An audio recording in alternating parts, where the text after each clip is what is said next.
Hi friends, आज आसतु आ गोटे नुआ रेसिपी देखा। आज आमर उसना भात को भेंडी आलू आंबुल माछ खट्टा से रांधापी कौन कौन सब दरकार है देखु। फास्ट तो मु कड़े टिके तेल नहीं तेल नहीं हल्का भाव से आलू जो काटिक रखी से आलू को भजा कर देछि।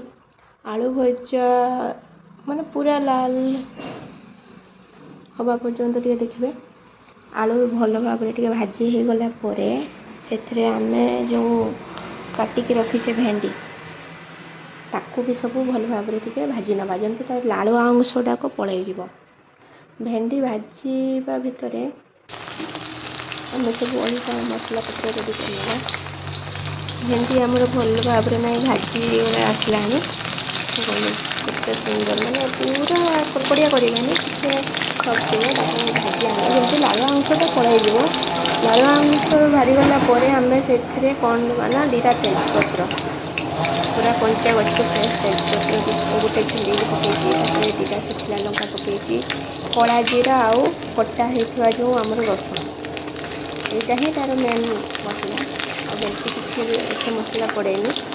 हल्का यहीटा को फुटन कर दे सारापर देखो जो कला जीराटा फुटीगला होगला बाटिक रखा जो सोरिष पुष्प और जीरा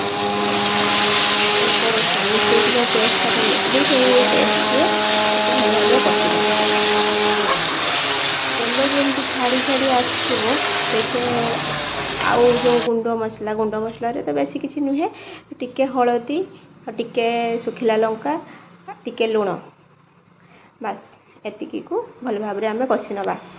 एतिकी कषि गला जो पानी बतरेक रखी आंबुल ताकू है पकईदेली। आंबुल कषिबा टाइम रे टिके जो आम जार धोईक जो पानी मसला पानीटा थिला से पानीटा को ता सहित टिके पकई देछि। मसला भल भाव कषि हो जमतीका बेसी तो सोरिष को कषि हेनी पिता लगे बास गोटे मिनिट 1.5 मिनिट भितर कषि होमती आम कषिदबा। तापर जो भाजिक रखी आलू आउ भेंडी ताकू भल भाव से मिसईदेली। मिसीगला जमती कषि हो आलूरा तो आगुरी भाजी होगी अच्छी आ बेसी दरकार नहीं। भेंडी भी नरम होगी अच्छी एमती तो से कषि भेंडी बेसी दरकार नहीं। से मसला टिके पानी आड करदे जिते बड़े यहाँ को फुटी आसो माने पानीटार गब गब हो फुटुथो मसला जो आमर तरकारीटा से भजा होता माछ खंडा माछ काली जो आसता भाजिक रखा होता से माछटा को जेहेतु माछी माछ टे खट्टा कले भल लगे से माछ पकईदेली। माछ पकई सारा देखो पूरा तार कलर आस्ते आस्ते चेंज हो जाऊँ जेहेतु टे लुहा कड़े रांधि से कलर टे जना पड़ूनी किंतु नॉर्मल एमती भल कलर आसी।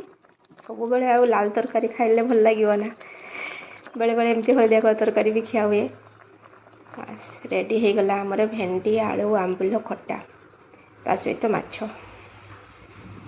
मो रेसिपीटी जदि आपण मानक भल लगे ताहले घरे निश्चय बनाई खातु।